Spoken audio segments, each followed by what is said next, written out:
Hello, this is Josh Spicer from GameWisdom.com. Hope you enjoy this video. Good evening, everybody. This is Josh Spicer from GameWisdom.com, where we examine the art and science of games. Welcome to another episode of the Perceptive podcast. We got a great cast for you tonight.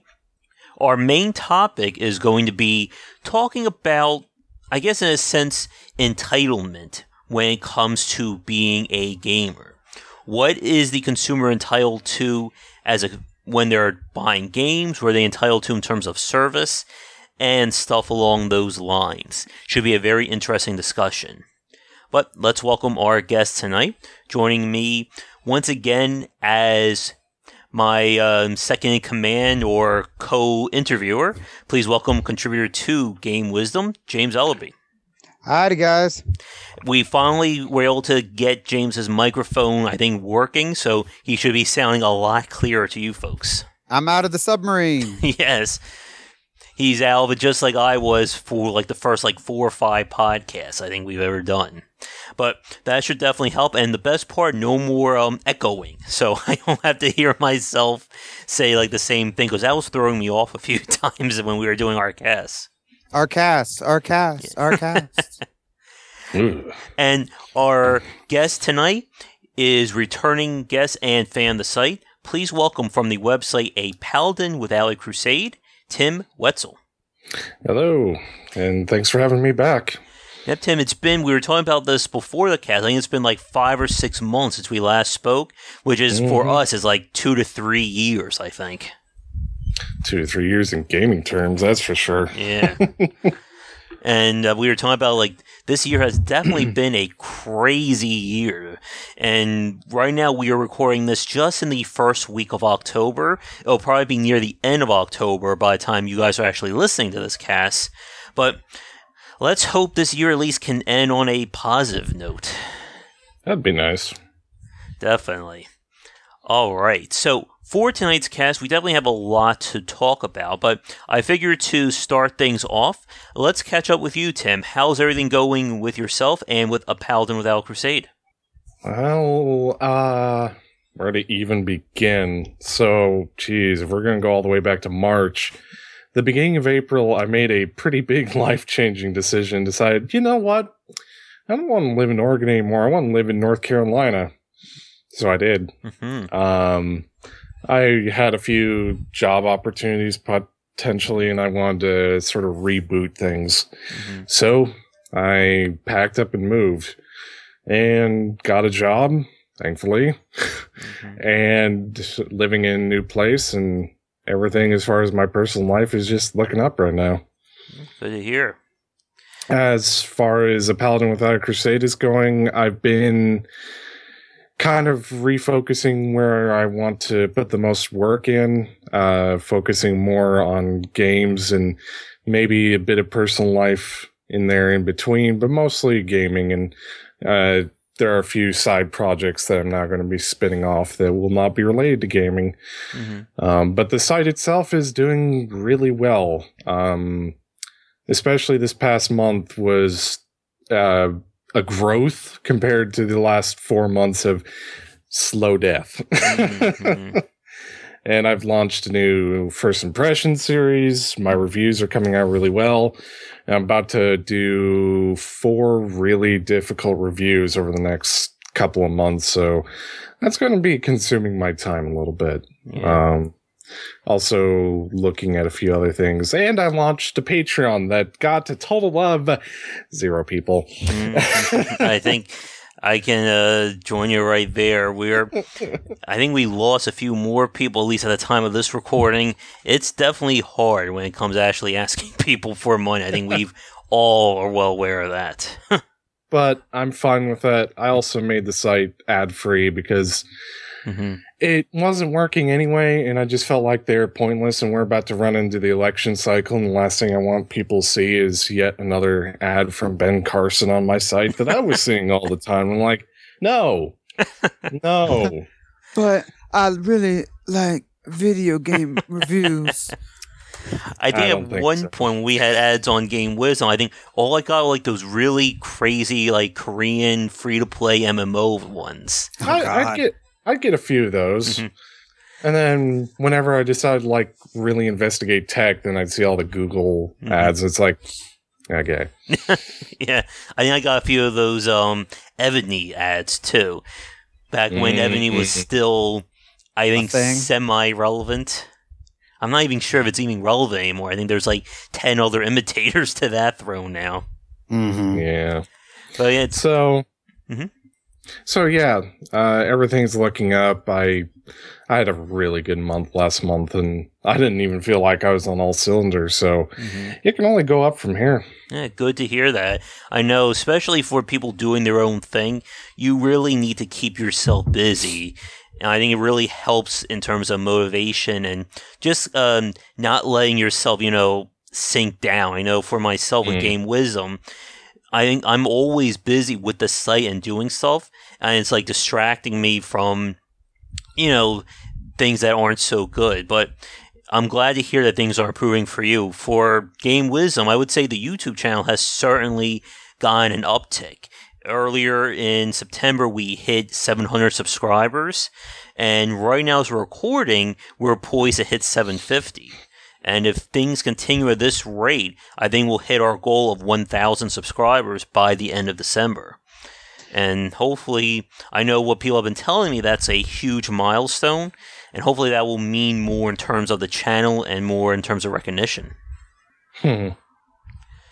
But yeah, it's definitely going to be interesting. Like I said, we're almost done with 2016, so I'll be curious to see how things will wrap up. I have a few special projects I'm working on. I'm not ready to announce anything concrete yet for people listening, but if it goes accordingly, I will have a very busy 2017. But right now, that's still up in the air. But let's, I guess, move on. Obviously, we're going to be spending the majority of our cast talking about our main topic. But I guess to sort of ease back into talking about games, what has everyone been playing, I guess, lately? Do you want to go first, James? Oh, yeah, no, that's fine. I've just Darkest Dungeon just got released a couple of days ago on PS4. So yes, awesome, hell yeah, thank goodness. I've also been still as far as like multiplayer games, I've always been a fan of the Monster Hunter series, and I've been playing Monster Hunter Generations with my friends and stuff. So those are two of the big ones, and I'm looking forward to Dragon Ball Xenoverse 2. I really enjoyed the first Xenoverse series, and again, it was one of those kind of rebranching. There's a lot of Dragon Ball Z games back in the day, and this one is probably the most current, up-to-date one, and I'd say so far the best. So I can't wait to see for the second one to come out.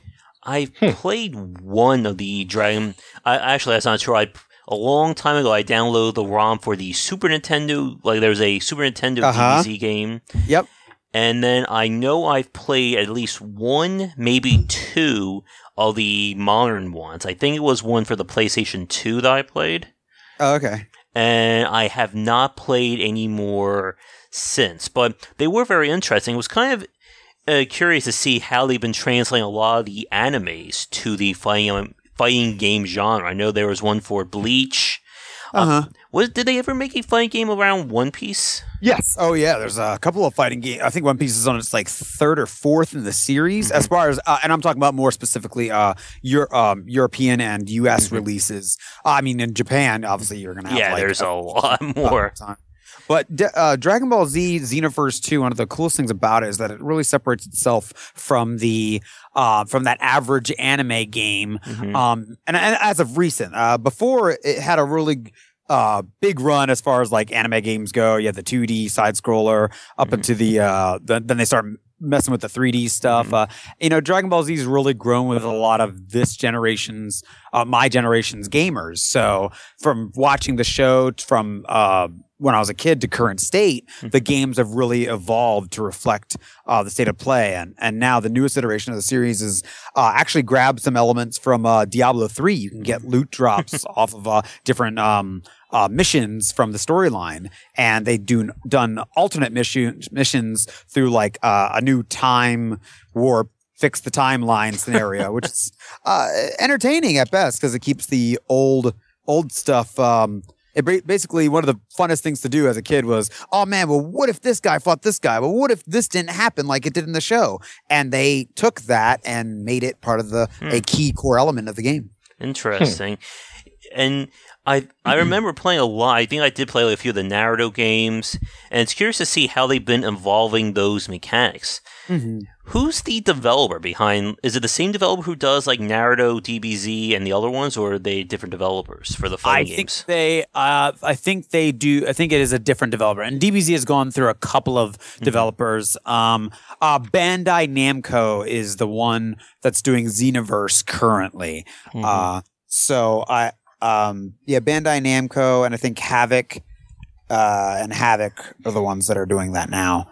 So, but yeah, I do not know who does I don't know who does the Naruto games. So, yeah, I'm looking it up now on Steam. So the new one's going to be out by the end of October, which should be just about the time that this podcast goes up.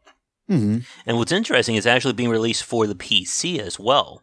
That's kind of a very interesting topic. It's something that we've been talking more about on the podcast, especially in the mid to later part of 2016, how we're seeing more Japanese games being released on the PC.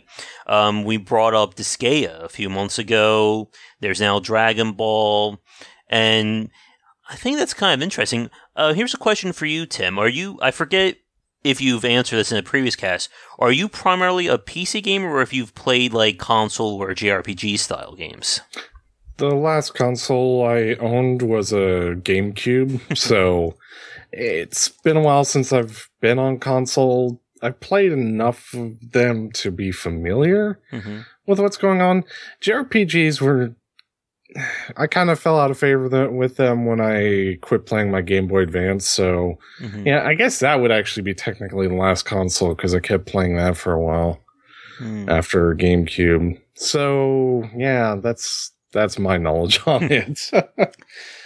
I was curious, have you looked at any of like the games that are being released like on the PC from Japan lately, like the Disgaeas or the DBZs, or do those just not interest you? As far as like Dragon Ball, I think the reason I'm not playing that is because it's locked at 30, if I remember correctly. And a brawler game like that at 30 FPS is not going to do it for me. How do you spell Disgaea? Disgaea. It's one of those things, if you play the series, it gets imprinted in your memory. It's your memory. Yeah, very much so, yeah. It's like the Konami code. If you play it, you know it gets locked in there. Okay, yeah, I must have missed this one because that's actually not familiar to me for some reason. But I have looked at other games like Metal Gear Rising Revengeance was probably the most notable one that I've played. They've moved from consoles to PC. Yeah. There's been there's been so many anime visual novels showing up on PC these days. It's kind of crazy, especially being ported over from Japan because they'd be on PC, but they'd only have the Japanese translation. So, and if you wanted them to actually be on Steam, they definitely were not on Steam, but now they are because it's an interesting thing that they all suddenly decide, hey, by the way, we're going to be on PC and Steam. Yeah. And I know they also ported one of the Romance of the Three Kingdoms games over. And when it was originally released, you could only get with Japanese text and vocals. So they've altered that to now have English as well. But that is a very strange game to finally be on the PC. Have you ever played any of the Romance of the Three Kingdom games? Nope. I have not played them, but I've played their offshoot action series, Dynasty Warriors, and I actually own the entire series and have read about half of the series of Romance of the Three Kingdoms, so I know all the characters involved and stuff. Yeah, the Romance of the Three Kingdoms, like the actual game itself, is a very challenging strategy game. It's almost like, it reminds me a lot of like the Paradox Interactive, like their grand strategy games. But this is like the Japanese version of those. And Chinese. Oh, Chinese, my mistake. And I think somebody linked this to me a long while back saying, hey, you've got all these Paradox games. I'm like, yeah, I have those games. Look at how long I played them. Yeah. 0 minutes because I'm, for some reason, chickening out every time I think about playing it. So. Yeah, I think I'm in that same boat too. Their games are, like, I've spoken to people who, once you play them, you basically fall in love with them forever. But it's just getting to that point that's the challenge. And I know, James, I'm sure as a console gamer, have you heard of any of like the Paradox Interactive games? You'd have to name some names. Crusader Kings, Europa Universals. Magica. Yes, I've heard of those. Magica, actually, I've played through the Magica. Yeah. The Magica 2 that got released for the PS4. Me and a friend actually just took an afternoon. Literally just found this game on there. I had played it before and I was like, oh yeah, it's a pretty fun game. And we literally just went through the entire campaign mode. It was fun. A lot of fun, actually. Yeah, I was trying to remember which of their games might have made a console. I'm like, probably Magica, if any of them did make it. I know they did something called the Showdown effect, which I think just like came and went. That was during their rough patch where they were just throwing games out there and hoping something would stick, and all of them failed to stick. Yeah. Yeah. So, for you, James, the like Crusader Kings, Europa Universals, they're basically the bread and butter of Paradox Interactive. Okay. They are the grandest of the grand strategy games. These are games that make if Civilization was like learning algebra. Oh wow. Europa Universals would be like learning trigonometry or statistics. Wow. Okay. These are games that when you learn them, you could they are like year-end games you could play. They're that deep and complex. Okay. But they are very hard to get into if you've never played any of their games before. So we're talking like Dwarf Fortress level kind of. I think Dwarf Fortress is like its own thing. Them. Yeah. Above them? Oh, wow. Well, okay. Quantum physics. Okay, maybe not. It's different level of different. It's a different level. There's different things you have to learn. I would say Europa and Crusader Kings are far more approachable because they have UIs, which helps. Yeah. Whereas Dwarf Fortress, you kind of have to mod that in there, and even then, it's kind of If Jason McMaster from Quarter 3 is out there now, I think he just got like a pain in his chest for us talking bad about Dwarf Fortress. So I know he loves that. Dwarf Fortress, I actually had an amazing experience at Dwarf Fortress where a friend of mine and he came over and we were just relaxing and just hanging out and playing games. And I put something on. I put Dwarf Fortress match on TV and on YouTube, and we were just rolling. And like once I but the funny thing is, I literally had to get an entire different. Have him watch an entire different video just so he could understand what was happening. But once we understood what was going on, it was an amazing game. But it took about 2.5 hours before we could actually watch the video that I wanted him to watch to understand what was happening. That reminds me of what I did with Crusader Kings 2. I had to watch like 2 hours of Let's Plays just to figure out, okay, so that's what you do with this. And then I load on, I'm like, okay, I got no idea. Okay, just back away, put it back in the Steam backlog. It's not time for you to play this yet. It's crazy, too, because Crusader Kings 2 came out in early 2012 and is still getting patches and expansions to this day. Wow. Yes. They have weekly dev commentaries, if I remember correctly, and I'm just like, your guy's insane. They just released Hearts of Iron 4. If anything, though, I think if you wanted to go like into Paradox, you'd want to go to Stellaris because that's far more approachable. But at the same time, Stellaris isn't quite the same game. Their games are really built around so many different systems of interactions. Like again, it's sort of like that jump from playing a game like Civilization, which Civ is a great game. They do a lot of interesting things, but it's such a different kind of thinking and mechanics around when you get to like the Crusader Kings, Solaris, Europa Universalis level. Mm-hmm. And talking about like that kind of like approachability, I think one thing that was kind of interesting, I know I asked James about this, and we've talked about this before, but I don't think I've had a chance to talk to you about this, Tim. What are your thoughts on how we're seeing like mainstream sort of, I wouldn't say acceptance, but they're starting to understand like the eSports, like getting eSports more into the mainstream. Like as we're talking about 2016, they've been doing weekly Counter-Strike and Overwatch matches on TBS. So they actually are broadcasting like eSports matches. Yeah. Oh wow, I didn't know that was on TBS yet.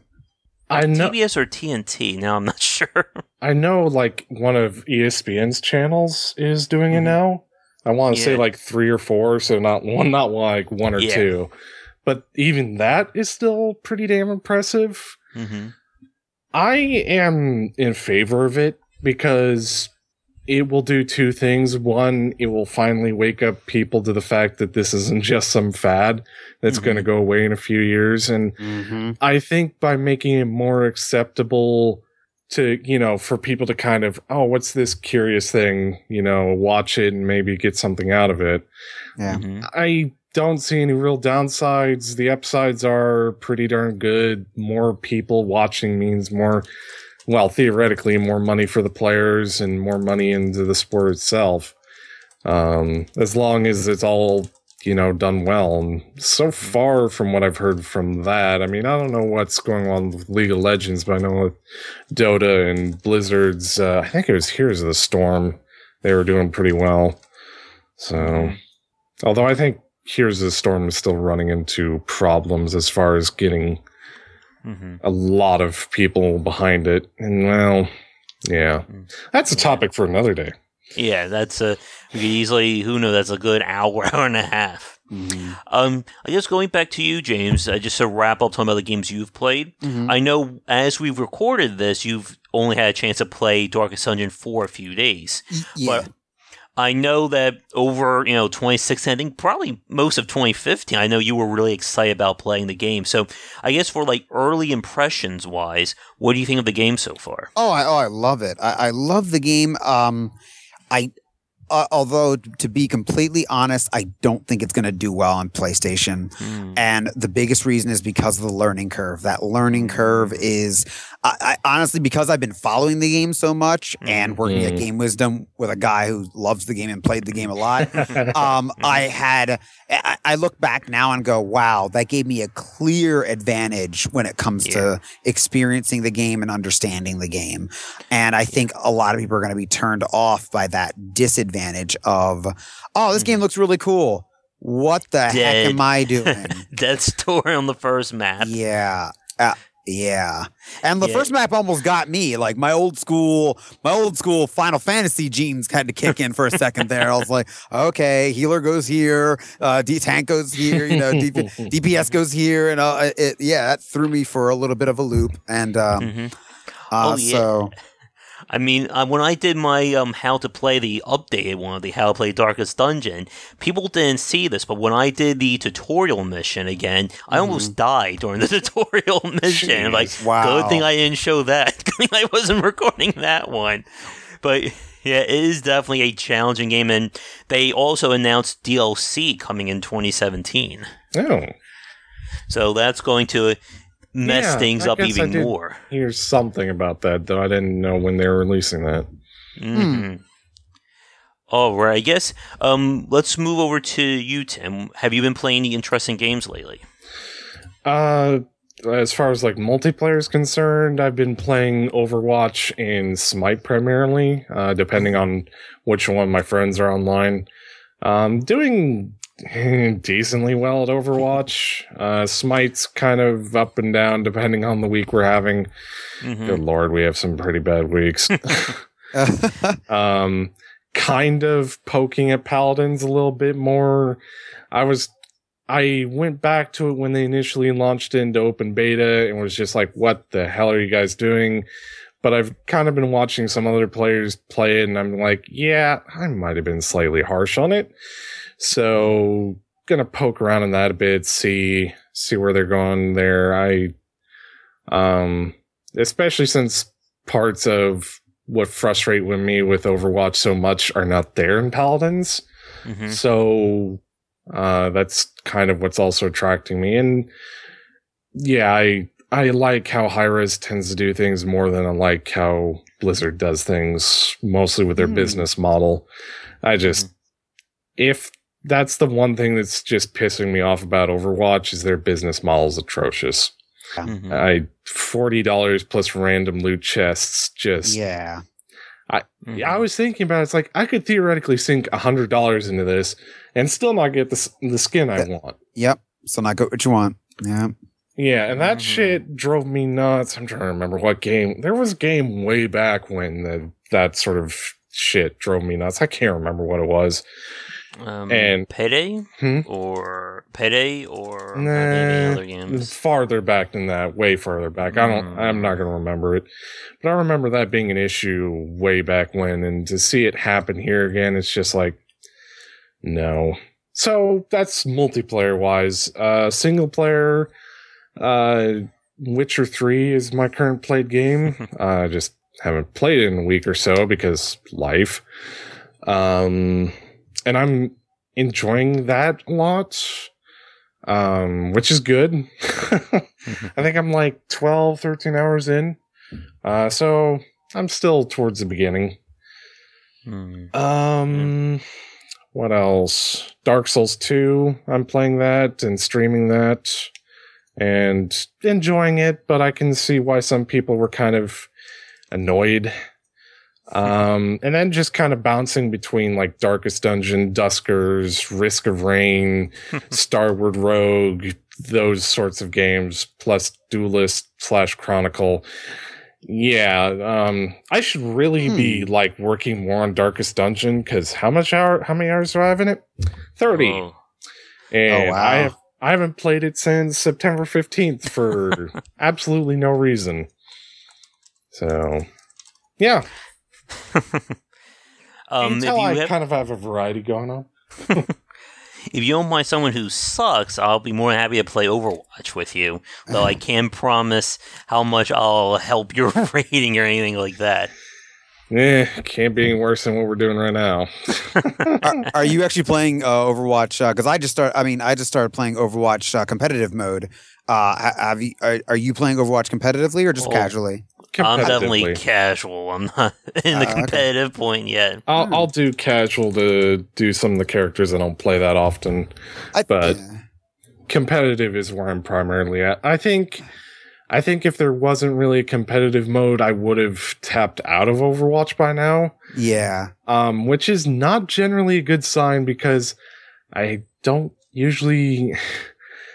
It's a weird thing for me. Like, I really want to be in competitive stuff. Like, I tried to be competitive in Smite and just got to the point where I was too pissed off with people to keep playing it. Mm-hmm. And now I'm doing it here, and I'm just like, this usually doesn't work out for me. So... We'll see how long this lasts. But yeah, Overwatch is definitely competitive right now, and I'm enjoying it. There are aspects I wish they would fix. Then certainly they did a lot of fixes with season 2. Mm-hmm. But there are certain characters I'd like to see rebalanced, and I'm glad they're finally, hopefully, fixing Symmetra, who I would say is just... I love Symmetra. I love her so too, much. But she is the worst right now. She is just the worst. So. Yeah, that's another hour-long topic. Yep. I think too. I guess for me right now, I've been playing more of Clockwork Empires. I finished Shadows of Mordor finally. Ah, cool. I liked it, but I didn't love it all that much. I felt it got a little bit repetitive near the end. I was at that point again, just by doing the side quest, I was pretty much just like walking death. teleport, kill. Yeah. There's like nothing really challenging me, but I really did love that Nemesis system. I think that was a brilliant mechanic for that I'd game. love to see that implemented in some other games. Definitely. Like, I think that the Nemesis system would be phenomenal in something else. I kind of put it off my radar pretty much permanently, but I've definitely watched enough of it, like the Nemesis stuff. I would definitely love to see that implemented elsewhere. I could see some games where that would really work well. And I'd just like to see the open world games branch out from where they are currently. Like, the only reason I'm playing Witcher 3 right now is because of how well it's obviously been crafted. Like, most open world games like Just Cause or Grand Theft Auto, even though I don't play that, or games like that, they just don't hold any interest for me because it's a lot of just repetitive side quests. Yeah. Yeah, I'm definitely with you with that, Tim. And we've seen a lot of open world games in like the last 5 years or so really follow that same model. Whether it's the Arkham cities, Far Cry, Assassin's Creed, and you just said Just Cause. And it's one of the things I think got me about Shadows of Mordor as well. Even though the Nemesis system keeps things fresh, the basic moment-to-moment gameplay is just the same thing over and over again. And it just wears on you. Like, normally with these games, I try to go for at least close to 100%. I did with the first 2 Arkham games, but I just didn't feel the reason to keep playing Mordor. I did like Mad Max. I like kind of like how they did like the car system with that. Yeah, and I think that's the other reason I just don't get into those games, because they definitely go for the completionist thing, and it has to be a very special game for me in order to want to complete it like 100% or even get within striking distance. Yeah. And if it's not there, I mean, like Saints Row 4, I played like, 10 hours of that. What was it? Just gonna look this up real quick. 17 hours of it, and then I'm like, I'm done. Yeah. I'm not even close to the end of that game. And I'm like, yeah, no, this is good. I did beat Saints Row 4, but after that, I was like, I have no desire to hunt down anything else in that game. Ugh. Yeah, that's just a long thing. And what we're seeing a lot with the open world genre is that it is really being focused on like the side quests. How many things can they fit into the world for you to collect and go after? And then like the main missions always feel boring by comparison. Yep. Yeah. They're boring and empty. It's like they rush and fill out every side quest. It's like, oh my God, if they go here, they have to do something. If they go here, they have to do something. If they go here, they have to do something. Well, why are they going here? And what does that have to do with them? Like, again, and they waste all their, they blow the load on all the side quests, and then the main story just kind of. And then a lot of the side quests are just repeats or rehashes or slightly tweaked here and there. And that's the one thing I've been really impressed with Witcher 3 so far. And again, 17 hours in, don't know everything, or 15 hours. But I haven't run into, well, this is yet another quest. No, it actually it may be, the only thing they kind of repeat is maybe like hunting down like story relevant artifacts that you need for the quests. But other than that, it just feels like, you go here, you can do these quests, or you can just go here and there'll be different quests that you can do with different motivations behind it. And there are reasons to genuinely explore the world instead of, well, here's another map that we just kind of farted out. Have fun with all the same side quests. That's what broke me of it, because I was like, okay, I'm going to take a look at Gat Out of Hell, the expand-alone for Saints Row. And it's like, this is Saints Row 4, but just in hell. Yeah. Done. And going back to what you were saying a few minutes ago, James, regarding seeing it in other games and stuff like that, I was saying I would love to see someone like tackle the Nemesis system in a game like Crackdown. Oh, yeah. Yes, definitely. Yep. Have like procedurally generated like people like in the different parts of like the crime syndicates, have them do different things to their crew, and then again just go crazy in that kind of situation. Yeah, I loved the first. I will not be ashamed to say that I loved the first Crackdown. It was everything that it said it was going to be, and it was everything I thought it was going to be and wanted it to be. And like, at that point, I didn't care about the graphics. I didn't care about the story. Like it was one of the. It reminded me a lot of what's that movie? Pacific Rim. If you went to Pacific Rim looking for a story, then you were going to be greatly disappointed. If you went to Pacific Rim looking to see monsters beat the crap out of aliens that are Godzilla sized, then you got everything that your money paid for and more. Like, and Crackdown was that same way for me. And it's funny with like movies like that, and this is a tangent, so I'll make this short. You know, they're building it up as like, see these big things fight each other, like with the Godzilla movie. I'm like, add more of this, please, next time. The last thing I want to do is follow these human characters around. It's like my biggest complaint with Transformers movies, like, we're going to follow these boring, generic human characters. Yeah. We have freaking Transformers. I don't want to watch this relationship, quote unquote. Quote unquote, indeed. When that happened, I thought back to when I watched Transformers and as a kid, and I'm thinking, oh wait, there were humans in that. Oh, there were. Like, but that's not why you watched it. Like, no. I'm like, are any of these people from the? Wait, were there humans in like when I have to think that about whether or not there were human beings in a freaking movie about giant robots? Like, come on. It's pretty sad, but the animated series that was kind of out around the same time, Transformers Prime, did a much better job of actually staying true to Transformers than the freaking $1 billion movies that it was based on. It's like, okay, yeah. That's pretty sad. And unfortunately, they canceled it because I guess it was getting too dark. And I'm like, no, it's actually getting good. Good. It's growing. It's growing with the people that are watching it. So, yeah, like We Happy Few, like games like that. Oh yeah. Played 25 minutes of it, and I'm like, you know, I'm already seeing like the same open world stuff, and I'm just like, oh, really? It was. And you know, and if you play like especially the early open beta, it's trying to be more the survival game.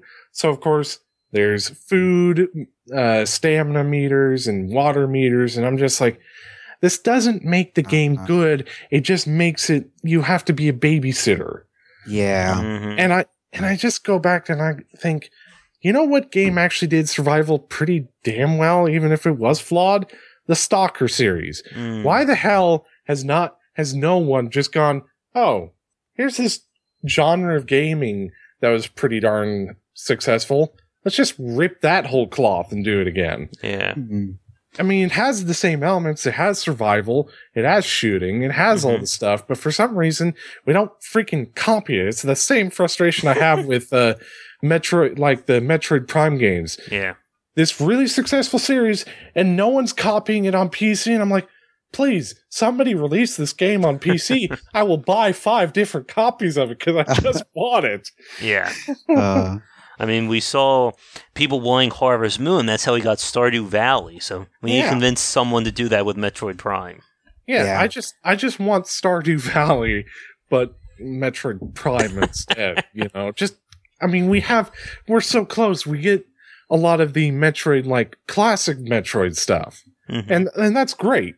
Don't get me wrong, but I'm just like, I want the 3D version of it already.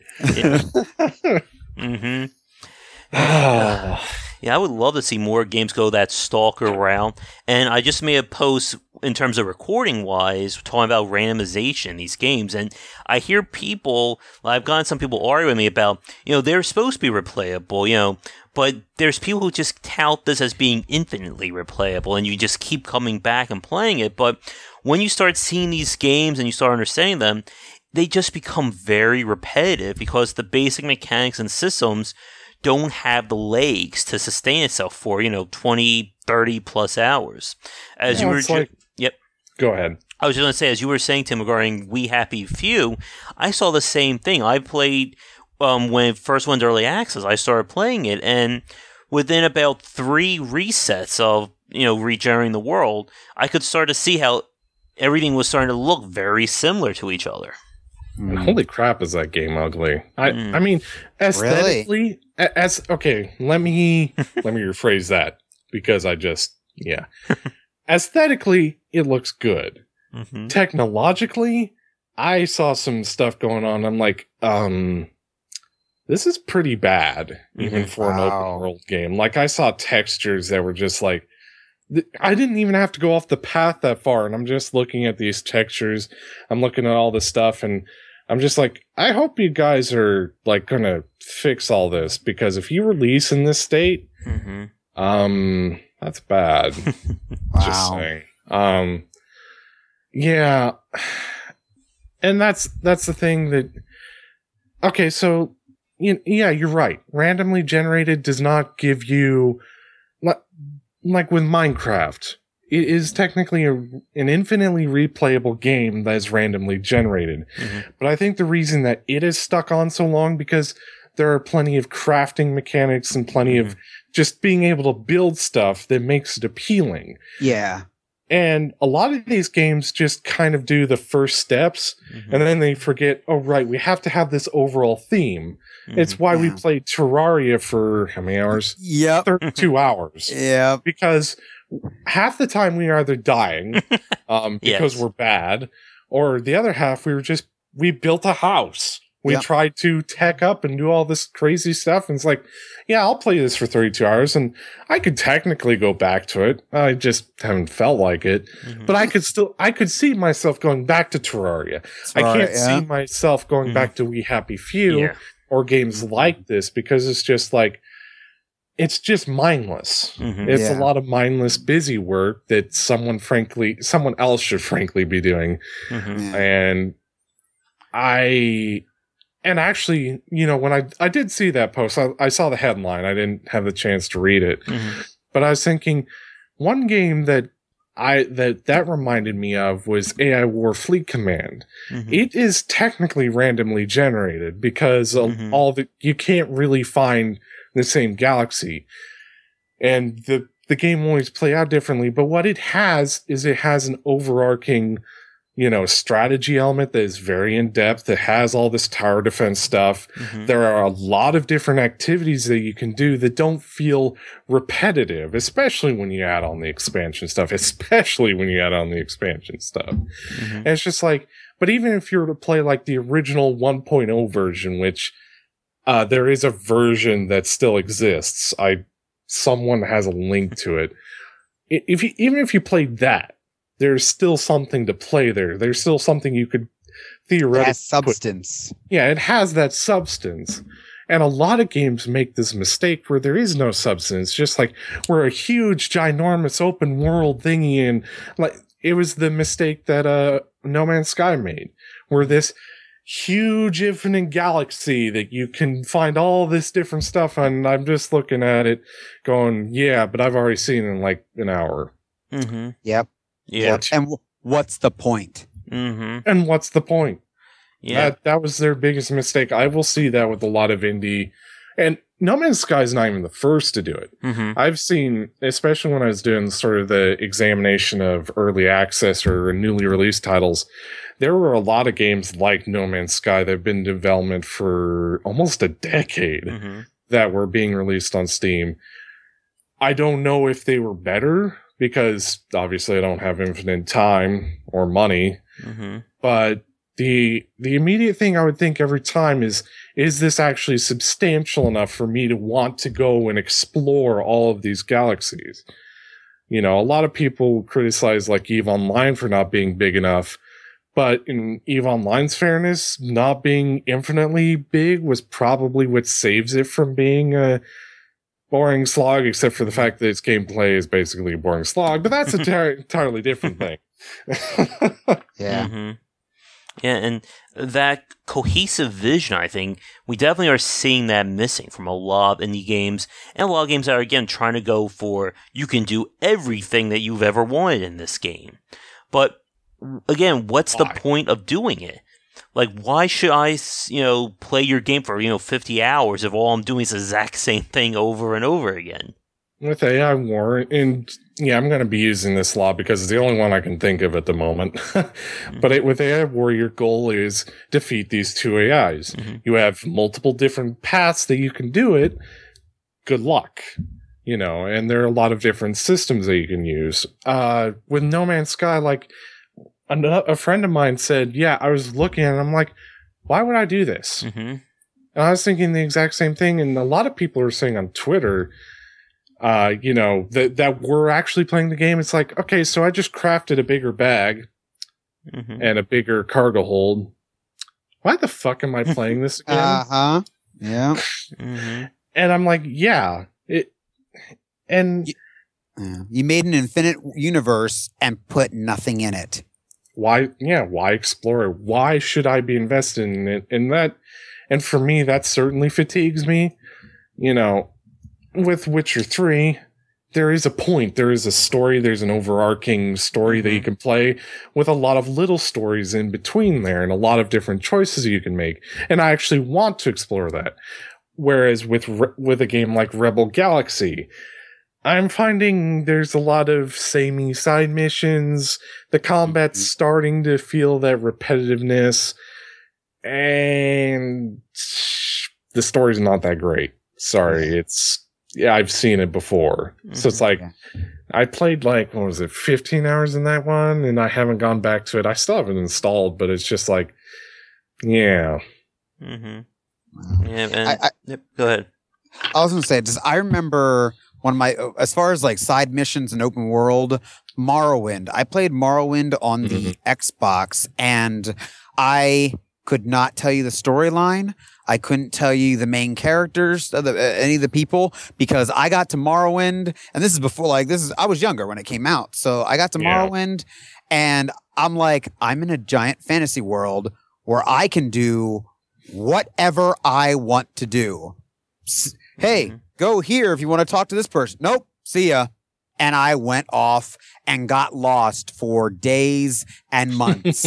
And don't tell me what their storyline is. Don't tell me where the main hub is, who lived where. I went off and had amazing adventures. I ran into like an orc who like tried to kill me, but it was because he was trying to duel and die an honorable death. I went off and found a giant mushroom place where a bunch of elves lived, and I had the time of my life. I owe it all to you. I'm serious. That's how open world is to be done. I lived in that world. And if I wanted to, I mean, I'd probably go back and try to see what the storyline was and whatnot, but it doesn't matter. It was open world, and I had a blast. Nothing was the same.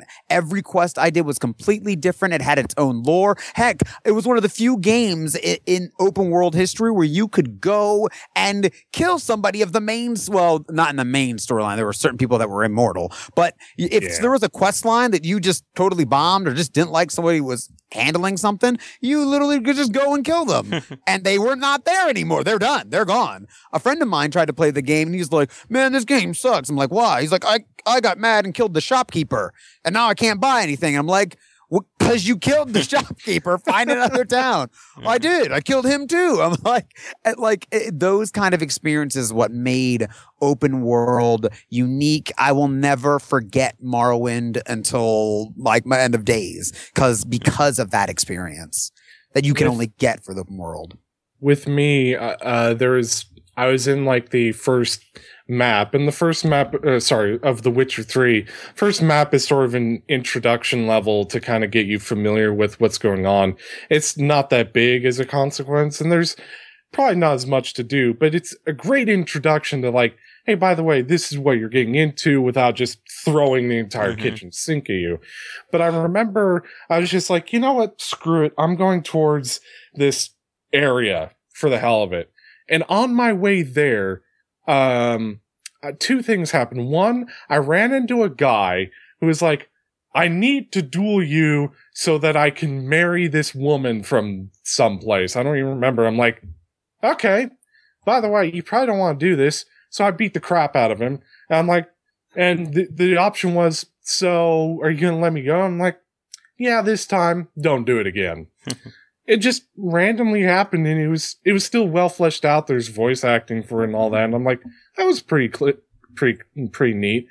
Go further on, and I run into this little bandit camp where there's this prisoner, and I'm like, okay, these bandits are attacking me, so I kill them all. And you can talk with the guy who's captured, and I think he said he was a escaped prisoner from one of the faction sides. And you have the option of and he did something, I think. I can't remember exactly what he did. You have the option of just killing him right there and letting him go. Mm-hmm. And it's like, I don't remember if I killed him, though. Or you can even leave him tied up there. And it's like, yeah, the drowners will get you. Have fun with that. Bye.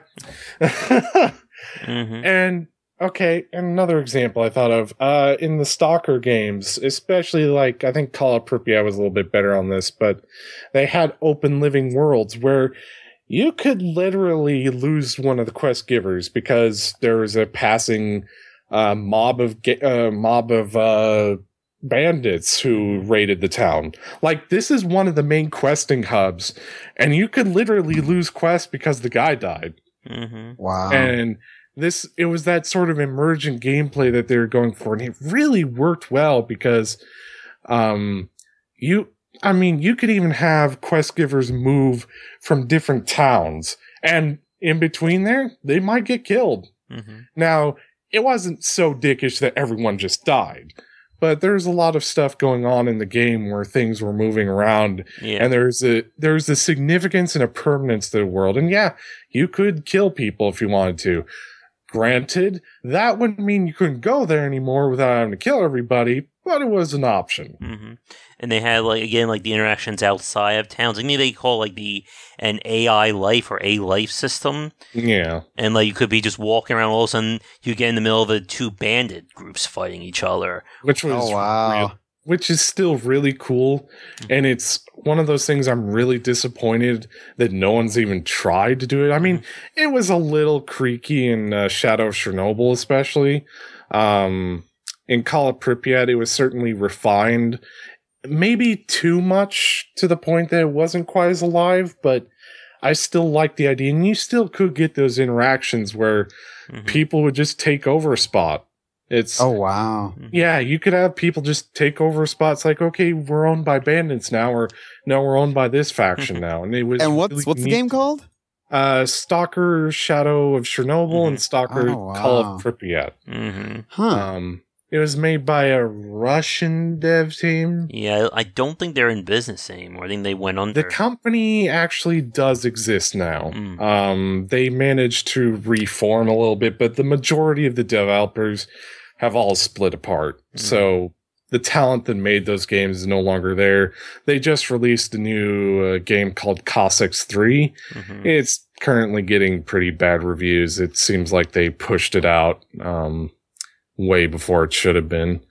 So, yeah, it's really disappointing. But what infuriates me is that no one steals stuff from the Stalker stuff, or no one steals stuff from, hell, I'd even take the Witcher stuff. It's like, you guys, we have good examples here. Could you steal from this maybe instead of stealing from Ubisoft? I know why they steal from Ubisoft. Because Ubisoft has shown everyone that it sells. And money. Ubisoft money. Yeah.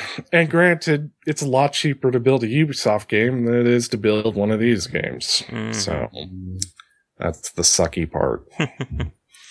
And that's why open world kind of sucks right now in a lot of respects. And I think we could easily spend another 20, 30 minutes talking about that one, too. We could. The other game I just want to briefly touch on, Clockwork Empires. They are up to, at the time of this recording, beta 55. They've had 55 patches to the game so far since it went into early access. And it's definitely coming along. I know they are certainly feeling it at this point, working on the game. But I'm hoping that it's getting to that point where the basic foundation is done. I think this goes back to what both of you were talking about with open world games, with trying to find what's the point of playing. Why should I be doing this? And Clockwork Empire definitely has had some trouble, I think, with nailing that down. When you have a game like Dwarf Fortress, or a very complicated city builder and stuff like that, trying to motivate someone to play and to keep going is a very difficult task, especially when you have all these systems trying to work together at the same time. And I think it's getting there. They've been having trouble with trying to push players to do stuff without punishing them from doing something else. Like they originally had repair trunks that every one of your workshops had to be stocked with repair trunks once a week of in-game time, or they stopped working. And Which game is this? Clockwork Empires. And it just became a slog. Again, like what you were saying with We Happy Few, Tim, it was just micromanagement for the sake of micromanagement. And it just becomes very annoying busy work to do. And like, yep. I was just going to say, like, stuff in AI War that they initially came out with, like, there's you could go on the forums and there are literal novels arguing over mechanics, all really good arguments. Don't get me wrong, it's not like this sucks because I just hate it. But there, you know, it was interesting because if you look at the original version of it and look at it now, a lot of different mechanics that were very kind of gamey, very repetitive were basically removed or simplified down to focus on what the game was really good at. Like initially they had two different resources, metal and crystal. But after a lot of talking about it, a lot of examination, the developer, Chris, was like, yeah, you guys make good points. It's not really an interesting mechanic. It's just a mechanic I put in thinking it might be interesting, so he just smushed it all into metal. You know, and I think developers kind of need to have that willingness to go, this is kind of gamey, kind of repetitive for no really good reason. Yes. And I would like to see developers kind of look at that more, especially in their survival stuff, because that's what's been kind of keeping me away from it. I don't want to spend 30 hours of like 100 hours feeding myself. I have a hard enough time feeding myself in real life. Yeah, I know that it drives me crazy about these games because it reminds me a lot of why I had problems with Don't Starve. And part of the issue that I had with that game was you always needed the tier 1 stuff, the grass, lumber, and stone. So no matter what happened, you always had to go back to that. So it never felt like I was really making progress. And I think one thing that I did like about Subnautica is that they seem to have generally played down a lot of the survival stuff. Yes, you need food, oxygen, and water, or I'm sorry, drinkable water, but it's done in a way that it's very easy to reach a point of sustainability. And then you're left to just say, okay, now let me explore and do more there. But as you're saying, Tim, there's a lot of games where it always goes back to that basic stuff. You know, I'm busy exploring this crazy dungeon, but oh wait, I need to go and make some food because my hunger's too low. And then it just gets in the way of, again, like that main gameplay. And I think that's one of the things they're trying to do with Clockwork Empires is figure out, again, what are these like basic repetitive tasks that are just there, again, just to like bog things down? Like, what can we do to get rid of that? Or make it more enjoyable or just something. If you're constantly just spent... I know with Dark... talking is hard. I know with Don't Starve, one of the things that really kind of pushed me away is that there's this sort of build-up time in every playthrough. At least that's how it was initially launched. And I'm just like, I don't have time to constantly rebuild stuff if I'm just going to die like within an hour or two. That's not very appealing gameplay to me, and that will definitely kind of push me away from games like those. I don't want to keep rebuilding myself unless it's kind of like the core of the gameplay and a lot of fun to do. And if there's like enough variation in how you do it. Yeah, that's the thing that drove me crazy about like Don't Starve as well, that the basics are always going to be the same. So you're going to repeat that, you know, infinitum, every time you start a new game.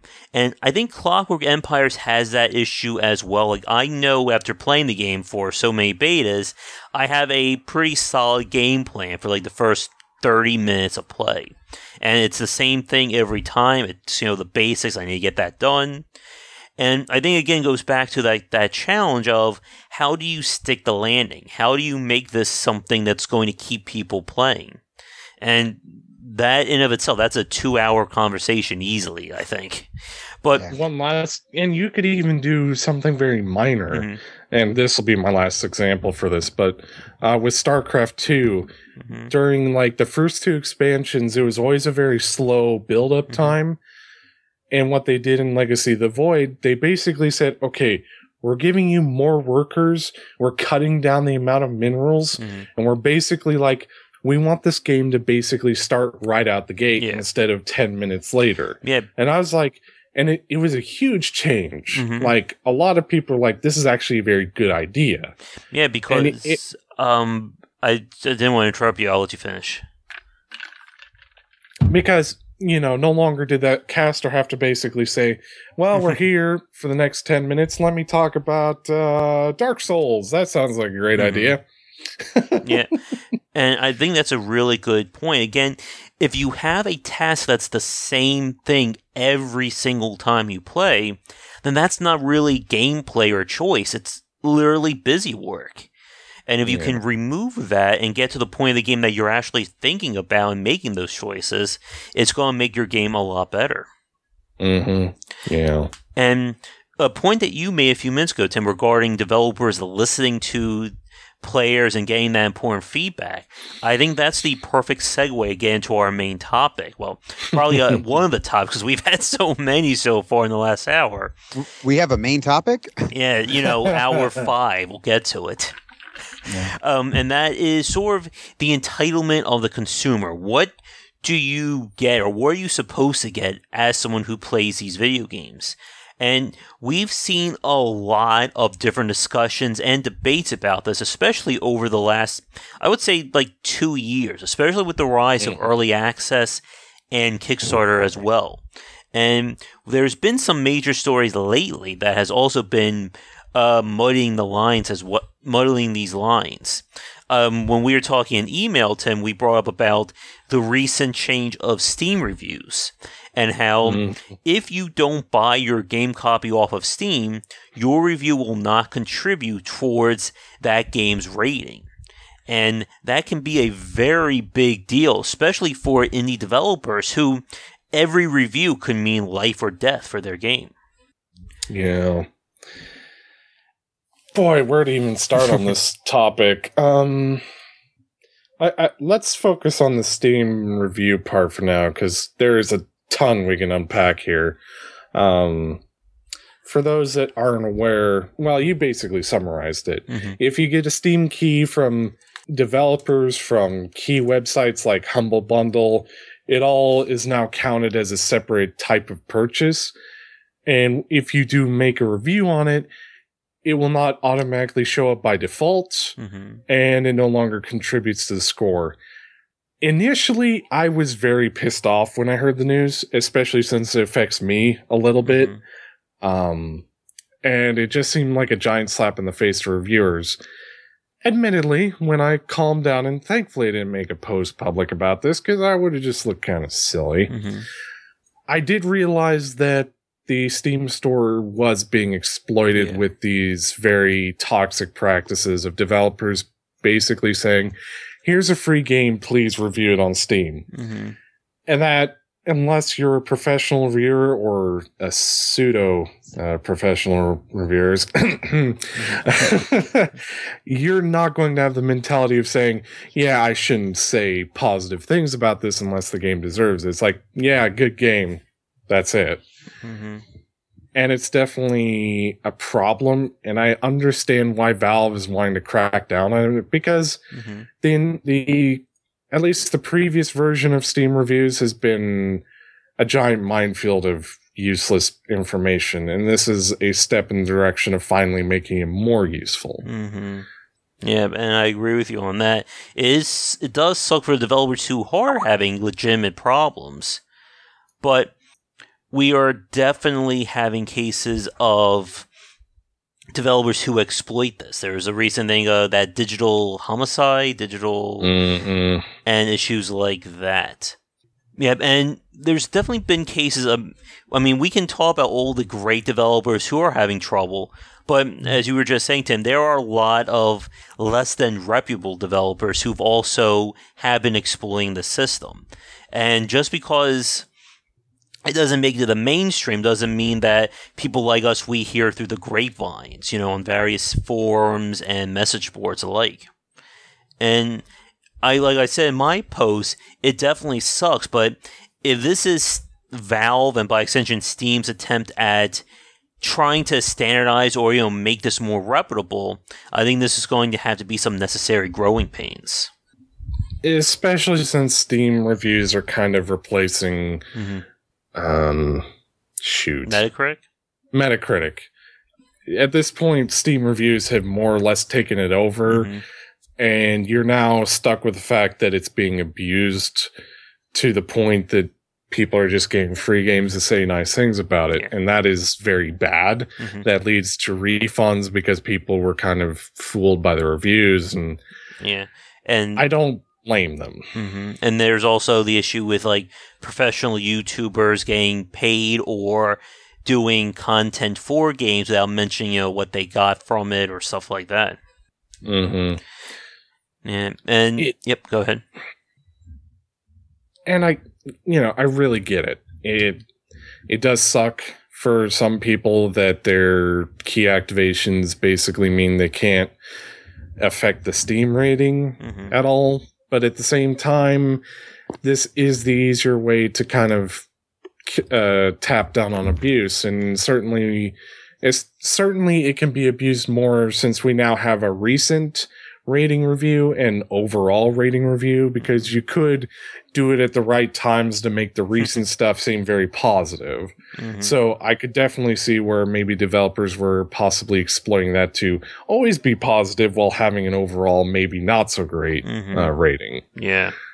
So. And I would say for talking about this section, I think this brings up a question I want to ask both of you about. As we've seen, the role of the consumer when it comes to buying and playing video games has certainly been evolving over the last, I would say, since really digital distribution, then with early access and crowdfunding. As we've said, thanks to early access, consumers have almost a near transparent view of how a game is being developed and the means to affect its development. I've spoken to developers over the last 2 years who love early access for this. To be able to have all these eyes look at their game and tell them, we like this, we don't like this, and so on. But there's also this case to be made that consumers are expecting far more from game developers these days, whether it's in the form of, we want you to keep working on this game, to, again, being able to control how a game is being sold, demanding what price it should be, waiting for sales, etc.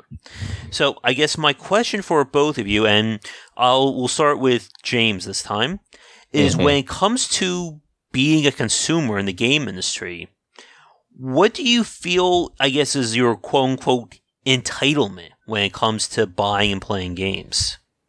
Well, definitely one of the entitlements I'd have to say is when from all the especially marketing and advertising that they are doing about video games. Example A being No Man's Lie, Sky. One of the entitlements we are to is if you are making us pay $60 for a game, it better damn sure be the game that you've been going on about for the last half a year. Because, and I'm sorry, but it's as a consumer, if I pay for a product, I should get that product. Don't spend all this time buffing up a product that I'm not going to get. And if that's true, if that's not the product I'm going to get, then there's something wrong. Then I need to be compensated in some way, shape, or form. Not, and as far as what that compensation is, I don't know. We could go into that way more, but don't try to sell me on something that, and then not give me that thing that you just tried to sell me. You just sold me. Yeah, and there's definitely a point that I want to talk about with that, but let's send over to Tim. What do you think regarding consumers and what are they quote unquote entitled to when they purchase a game? Well, refunds. I mean, it's funny that we even have to say that they're entitled to refunds, but they are entitled to refunds. Yeah. The debate has lately, and at least the good debate has been, how much time after you've initially started playing do you get a refund? I lean more on even if you've gone like, I would say like 30 days, unlimited amount of hours. Granted, you could finish a lot of different games, and it wouldn't surprise me if people tried to exploit that. But my counter argument to that has been, if somebody is doing that a lot, you just say, you're going to have to just hold off for a while. Yeah. But I do feel like that way is a lot more fair than just saying, oh, only 2 hours of gameplay and that's it. And I'm like, there are plenty of games I've played in the past where 2 hours is simply not enough to even get a remote feeling. I mean, we could go back to the Paradox stuff we were talking about. You have no idea in 2 hours if you're going to love it or hate it. It's more like hour 15, hour 20. Yeah. I mean, and there's also the other thing to be said, if a game plays like halfway through the game, you've been enjoying it and then suddenly it becomes a sucktastic fest. Do you then get entitled to a refund? That gets into a really huge debate, but I still kind of lean back, because the consumer deserves it. If you did not create the game well enough, then they deserve a refund. I mean, some people would bring up the movie argument. Do you deserve a refund after a movie? No, but at the same time, the movie is 2 hours. So what you lost to watch that was not nearly as much as, say, what you lost to play, I don't know, Elder Scrolls for 50 hours. Depends on the movie. Sometimes some bad movies can feel like 50 hours. Oh, tell me about it. So it's a complex answer, to say the least. There have also been kind of, and I'll try and make this part brief, there have been arguments like, do early access games deserve to have expansion packs, most notably Ark? Yeah. I am still kind of on the fence on that because I'm like, maybe not, but at the same time, unless you're being required to pay for it, that's, unless they're requiring people to pay for these expansions to go to this content or to be able to play the game, then there's certainly a question there. As it is, though, I'm still siding with the developer saying, I think you're okay charging for an expansion and maybe DLC. It gets into that really gray area because I know plenty of developers that would just say, no, here's all these patches we were planning. They're now all paid for. It's one of those things, again, that it's very hard to come up with a mandated standard that everyone can follow when every game can be completely different. And I think going back to what we were talking about with James a few minutes ago, with, again, like the expectation for a game, that is one of the things that's very tricky to define because, again, no game really stays the same from early in development to the end. And one of the things we've seen, especially with Kickstarter and early access, is how much a game can change. Now, in the past, we just got the retail version. We didn't see, beta 5, 6, 7, whatever. But in today's world, when we play a game like Prison Architect or Clockwork Empires, or even something like No Man's Sky, if it was released on early access, you can see how these games are changed. Sometimes they are made simpler to be more accessible. Other times more complexities are added. But it just raises a lot of points regarding if I spend, $20, $30 on your game while it's in early access when you promise me this, and it turns into something completely different, am I allowed to complain? Am I allowed to get my money back? And it's just a very muddy issue. We could even talk about like Paladins when it was in closed beta. Mm-hmm. If you played I would say mostly up till the last couple of months. Mm-hmm. If you played any versions of those Paladins and the Paladins that's currently in an open beta, drastically different games. I mean, it's still shooting things. It's still got abilities and all that. Like, a lot of the mechanics are still there, but how they play between those two versions is drastically different. It's drastically different by comparison, and the card system went through multiple different overhauls. Do people deserve a refund for that? It's really debatable. Yeah. Really debatable, because we have games that go through changes like that, even like not in beta. And I'm like, do you deserve a refund? Yeah, it's definitely a very sticky issue about that. For those of you listening, I'm afraid James has to get going now, so I want to let you get your final thought in, and then we'll say goodbye to you. Tim and I think we have probably a few more minutes of discussing, in us. So I guess for you, James, before you head out, do you have any final thoughts on what it means to be a consumer, or what they're essentially like, what you're getting when you're spending money on a game these days? I think as a consumer, a lot, and especially nowadays, back in the day, when you bought a game, you had only heard of it from rough description from friends. Maybe you had a magazine, but mostly you were getting a brand new experience that you most likely were just going to learn to love because it was a game. And that's when you were a kid. Oh man, it's a game.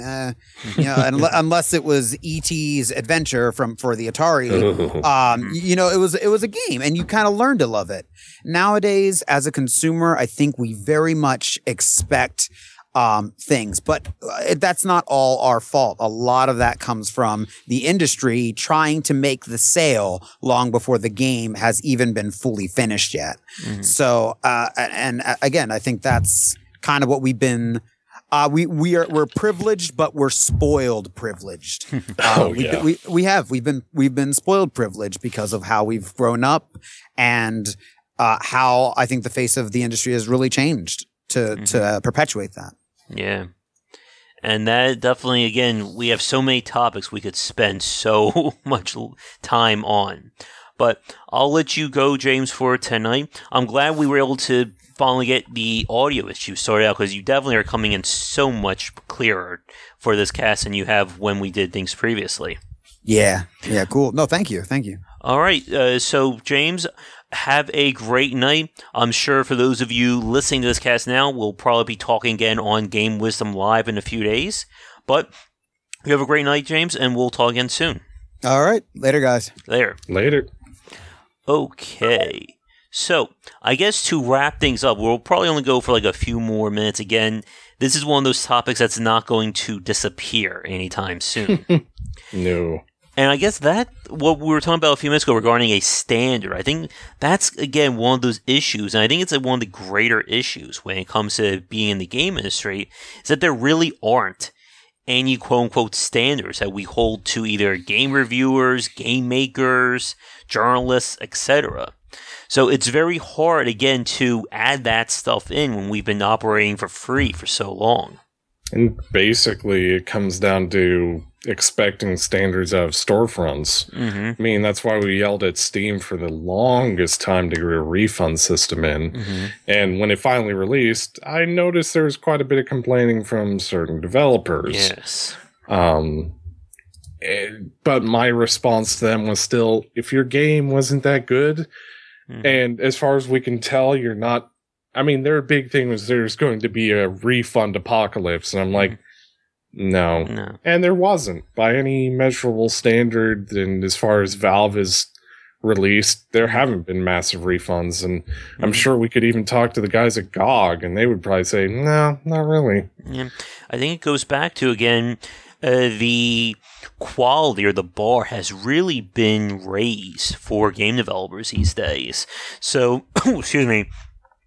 So games like Stardew Valley or Undertale, the games that are really, really good, they're not going to be affected by this at all. Like if Undertale loses, a few dozen reviewers or off Steam reviews, I don't think that's going to affect its rating one bit. Same goes again for Stardew Valley or even games like the Talos Principle, etc.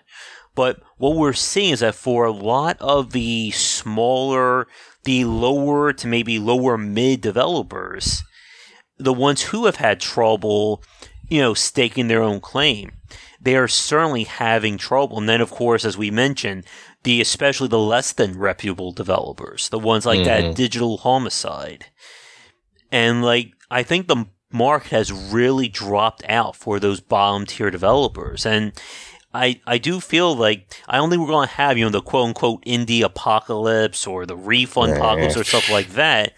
But I think for a lot of these smaller tier developers, they're going to hit that, sink or swim point. And I think there may be more dropping out of the industry at that level. As cruel as this is to say, I am not really that saddened by it. Yeah.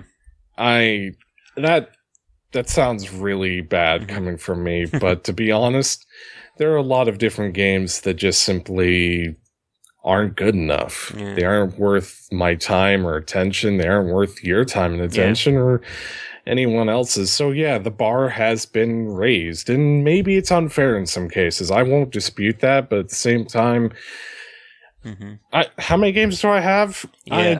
I got over 400. How many games were there released in the past couple of weeks? Probably just as many. Yeah. And I'm kind of considered the core gamer. So yeah, the stakes have been raised, but they've always been kind of high to begin with anyway.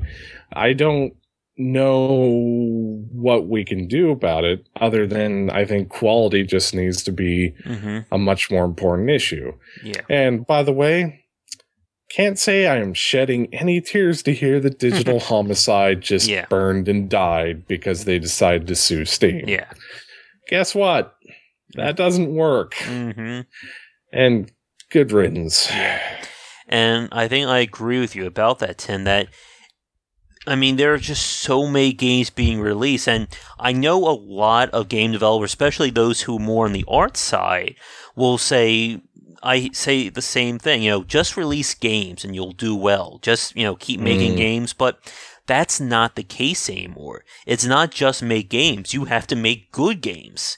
And I know they'll say the same thing of, but it'll take you 10 or 15 games to make that good game. But you should be learning things a lot quicker than that. It shouldn't take you 10 games to figure out what makes a good platformer.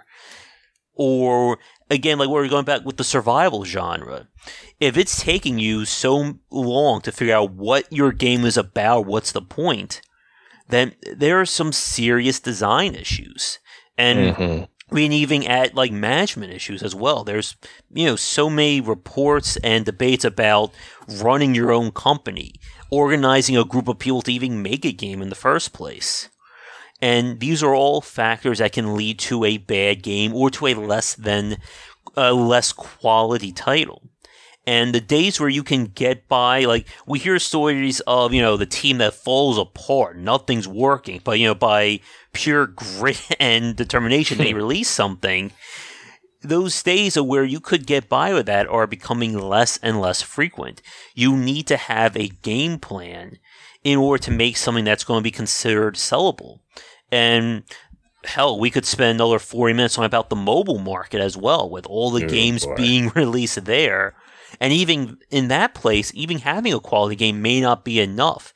If your game is too unique, it's never going to come anywhere near something like Angry Birds or Clash of Clans or Farmville, etc.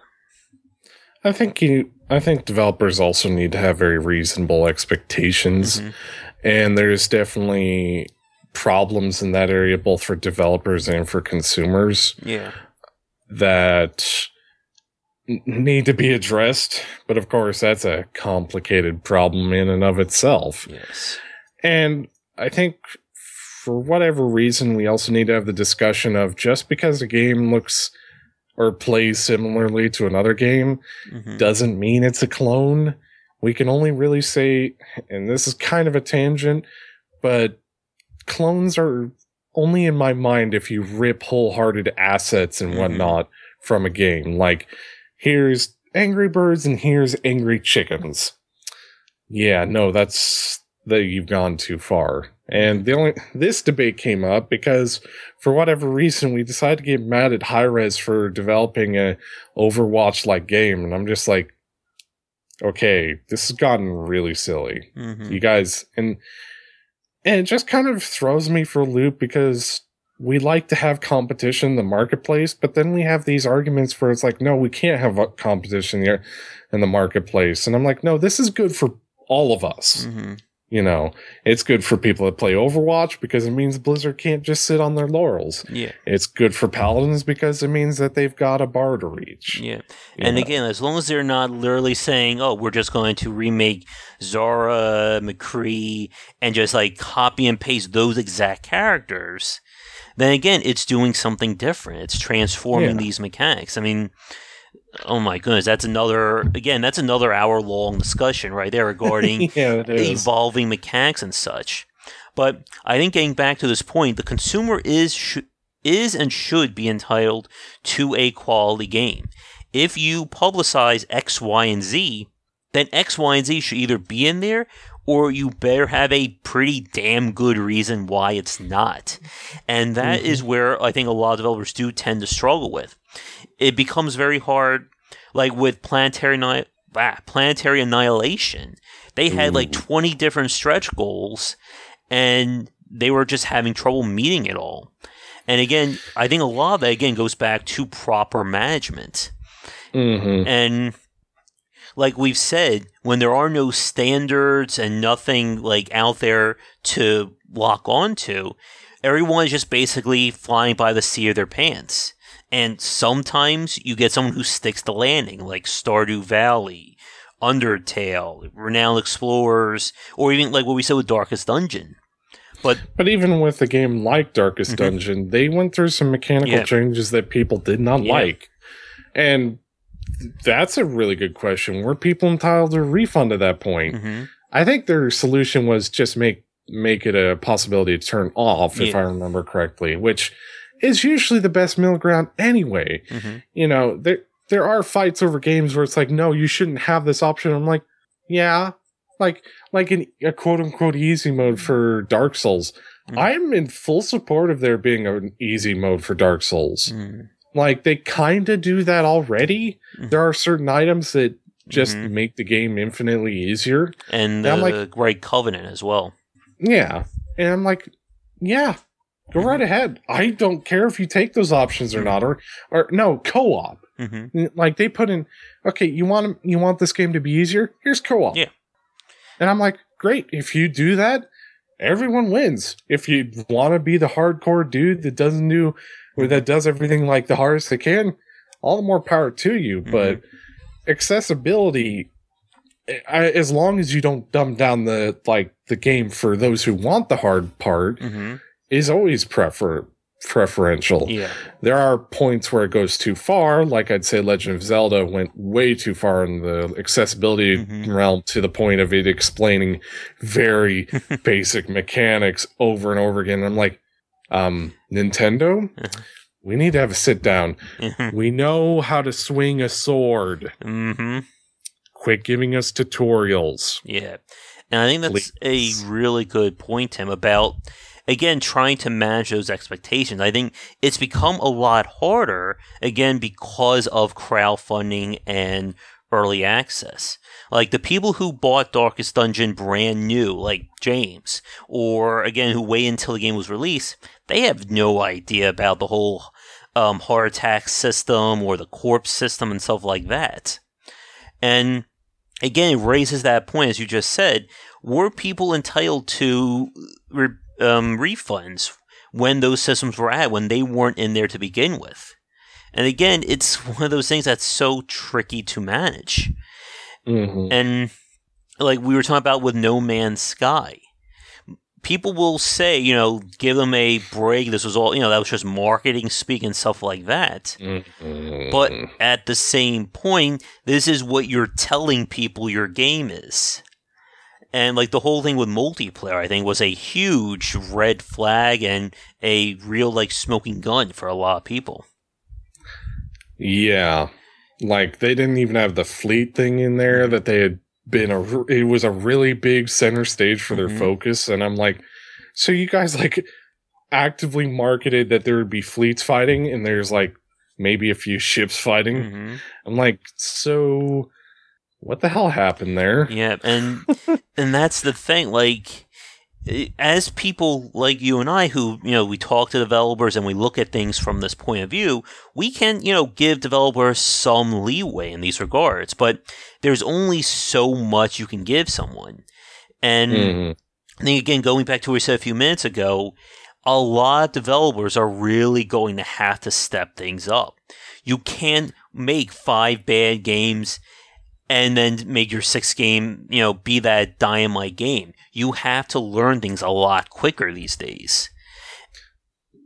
And or just make compromises, like you work a part-time job or something like that. I think that's unfortunately what's going to happen if a lot of these upcoming changes kind of hit, is we're probably going to see more part-time developers and all this other thing, and and we might even see a decrease in game development. I don't know for certain, because I kind of thought we would already, but that didn't happen. It's only gone faster, and I'm like, what the hell? Yeah. So, yeah, a lot of this is kind of predicting without much to back it up with, but yeah, the bar has been raised, and yeah, if you don't make it there and then you go on a whining spree that your game wasn't looked at, well, guess what? There were other better games. Yeah. Like I did a first impression of a platformer called Seasons After Fall. And I'm like, look, I can't really recommend this because there are better games in the market that do the similar thing. So there you go. That was kind of the TLDR on that one. Yeah, and that's the thing. There's just so many games that are being released, and there's also the marketing side. Hell, that's another hour-long discussion there with developers who are struggling with trying to market their games.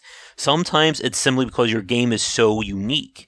Like when I spoke with Abby Games about Renowned Explorers, they had no idea how to market a game like that because there's no game like that available. But then you have cases where developers either do no marketing or they do a half-assed job of trying to present their game and promote it, and then they're left wondering, well, why is no one reviewing my game? Because no one knows your game exists. And and like I said with previous guests, you can no longer just be the artist or be the businessman. You have to do all these roles, and you have to do them in a way that works. And like we said, there's a lot more strain on what it means to be a game developer these days because everyone is able to do it. Your platformer or your Pac-Man-esque game no longer is, that one game that comes out, when no one else is making a game. I mean, I'm sure as we've been speaking today, I'm pretty sure there's probably been a few dozen games released on Steam and mobile while we've been talking. Also, pro tip to any new developers, your 2D indie pixel platformer is not going to catch attention. Quit making it. Yeah. And another thing, please stop trying to copy Farmville. There's already a Farmville. You can't, even if you reinvent that wheel, it's still Farmville. It's hilarious to me that people say, like, we could, again, we're going to use this example. Paladins was actively trying to copy Overwatch. No, Paladins was out before Overwatch hit, and a lot of the mechanics were really stolen from TF2 and other, like, MOBA games. Now, granted, they certainly borrowed ideas from Overwatch. I mean, you'd be dumb not to. But at the same time, they're not actively trying to be Overwatch. They are trying to be their own game. Yes. And it's very smart because if they actively tried to copy Overwatch, they just get crushed. Definitely. And I think that is a very important point. The games that are succeeding, they're not chasing after these other genres. They're trying to grow in their own direction. I mean, we spoke about Minecraft earlier in this cast. After Minecraft came out, how many, pixel-based build games were released by indie developers after that? All, claiming, we're like Minecraft. It's the same. I mean, the wheel just keeps turning. We said the same thing about MMOs. After World of Warcraft hit, how many MMOs are trying to be the next World of Warcraft?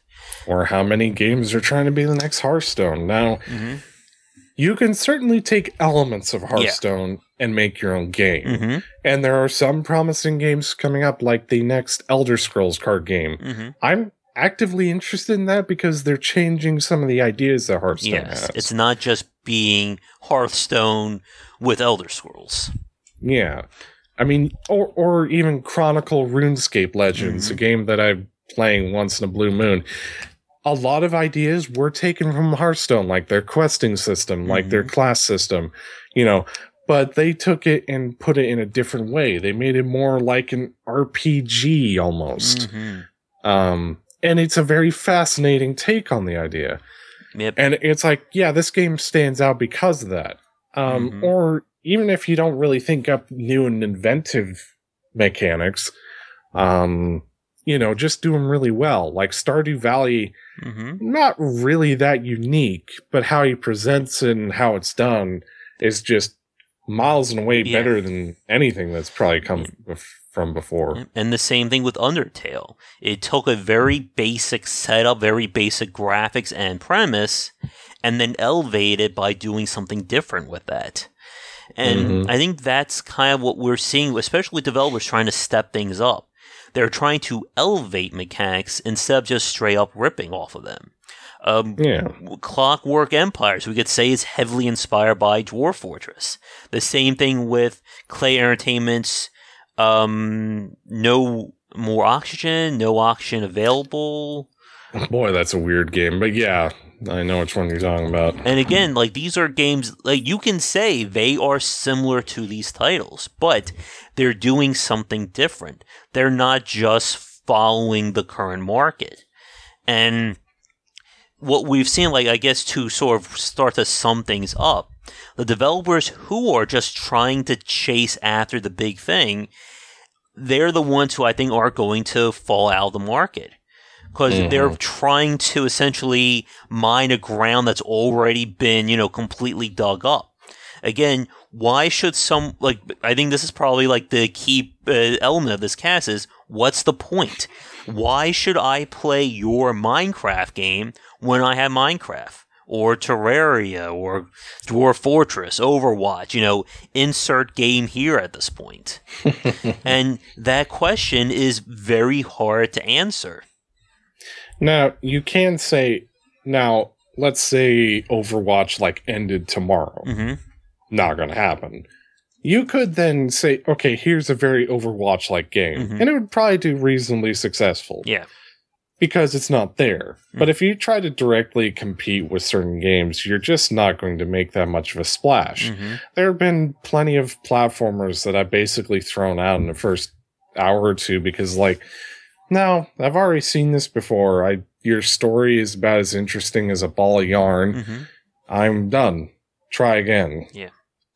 And what we were saying even earlier still with Shadows of Mordor, it really just directly copies Assassin's Creed and Batman.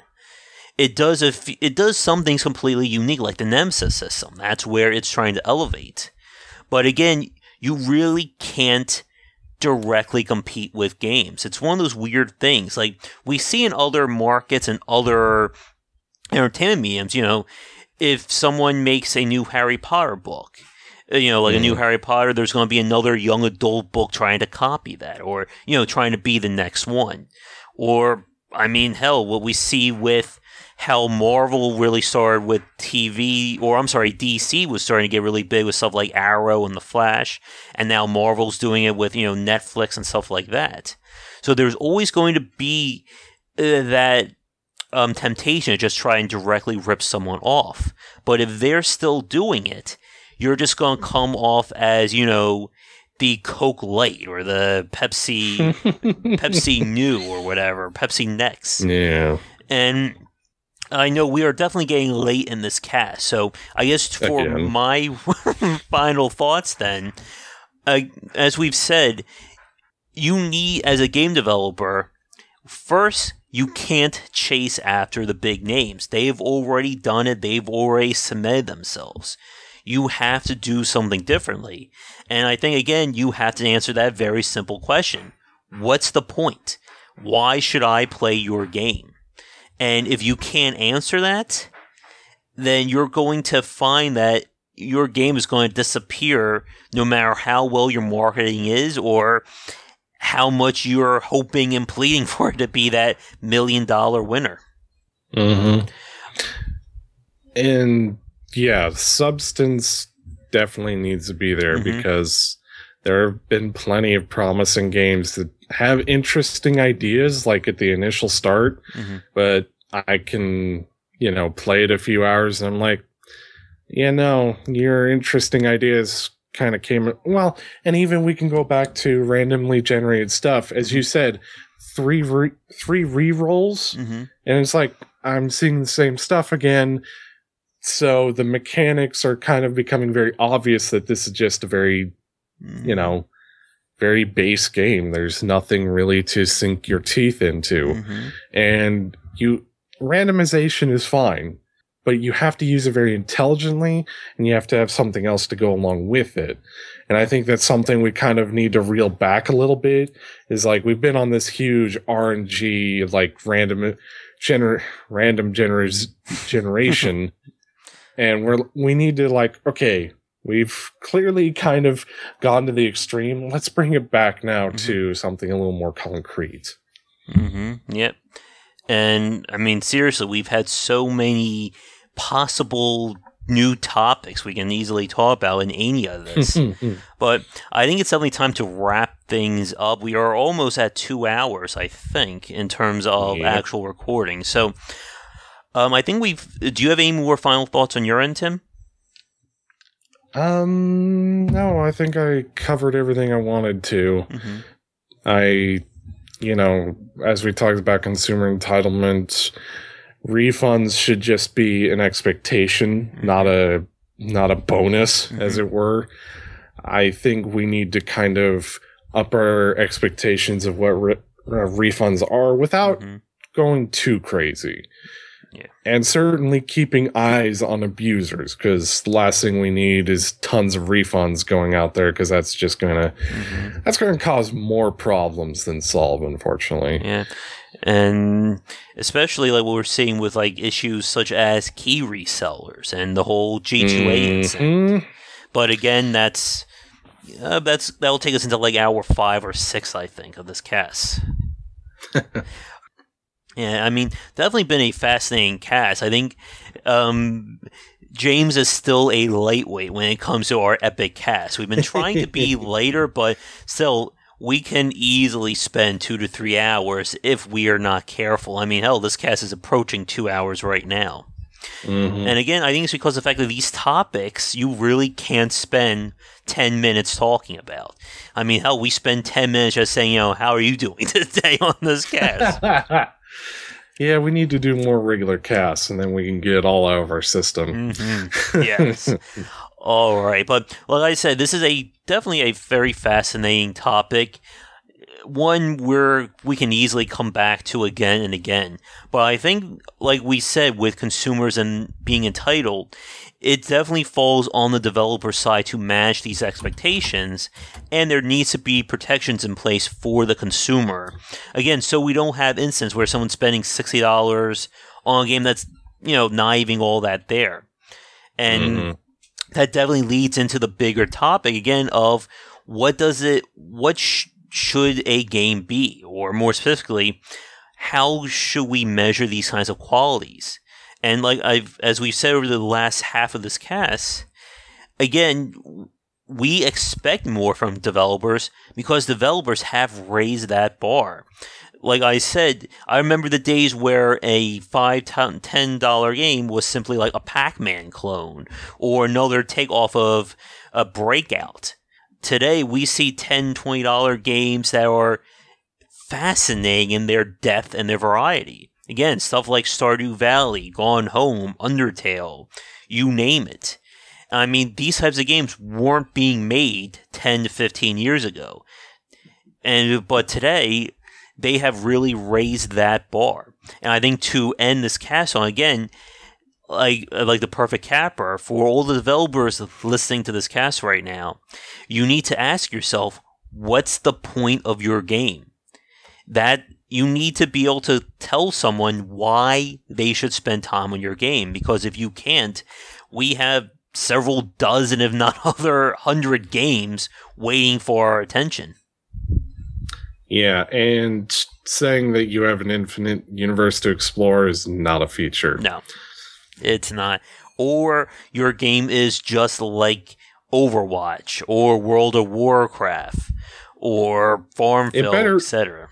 It better be followed by, but this is how we're different. There you go. I think that's the main point there. All right. Well, it is certainly time to wrap things up. I have dinner waiting. I'm sure you need to I'm sure you're getting hungry too, Tim. And again, though, it would be great to have you back on. I know right now as we're recording this, we're discussing having Tim on for our live show, Game Wisdom Live. So hopefully we can catch you for that soon. Mm-hmm. All right. So we're going to end things here. Thanks so much for hopefully staying awake and getting through this whole cast in one sitting. If you were able to do that, hats off to you. Yep. As always, if you like to support Game Wisdom, we have several options available. If you'd like to write a piece for the site or be a future podcast guest or guest on Game Wisdom Live, be sure to check out information and links under Submissions Wanted. We are always looking for new people to talk to. Like I said, we can turn anything into a 3-hour conversation. It's not that hard for us here. So if you'd like to talk to us, be sure to send me an email. Either check those links or josh@game-wisdom.com. Follow me on Twitter under GWBicer for the latest updates on new content as well as thoughts from me. You can catch me live on Twitch under GW Bicer as well, most nights at 10 Eastern. And be sure to check out the Game Wisdom YouTube channel. We are continuing to grow. You can find daily videos, game examinations, spotlights, and all kinds of more stuff over there. And last but not least, be sure to check out my Patreon campaign in order to help support the site and allow me to keep growing while supporting my household. I have some nifty little rewards over there, and we can hit some goals. It will mean more content for everyone to enjoy. And be sure to check out Tim's Patreon campaign for a Paladin Without Crusade as well. Yep. All right, my voice is just about dead, and I still have more recording to do tonight, so let's wrap it up here. Again, Tim, it was a pleasure hanging out with you. I'm sure James also loved talking, but again, we just went way over what we were originally planning. Oh, well. All right, but yeah, hopefully we can talk again real soon. And like I said, hopefully for those of you listening to this cast right now, you can already, Tim would have already been on Game Wisdom Live. So, again, thanks so much for tuning in. Have a great rest of the night, and we'll talk to you again next time. Take care. Thank you so much for watching this video. If you enjoy it, be sure to like and subscribe to the channel, and of course share with your friends. It always helps out. For daily posts on all manner of game design and industry topics, check out game-wisdom.com. To support the site and everything that I do, be sure to check out the Patreon campaign. If we can hit goals, it will mean more content for everyone to enjoy, and I'll be able to support myself and my household. If you want to follow me, you can find me on Twitter at GWBicer for updates throughout the day and random thoughts from me. And lastly, you can find me on Twitch right over there at GWBicer for daily streams most nights around 10 Eastern. Thanks again for watching the video, and be sure to check out more great content coming to the Game Wisdom channel real soon.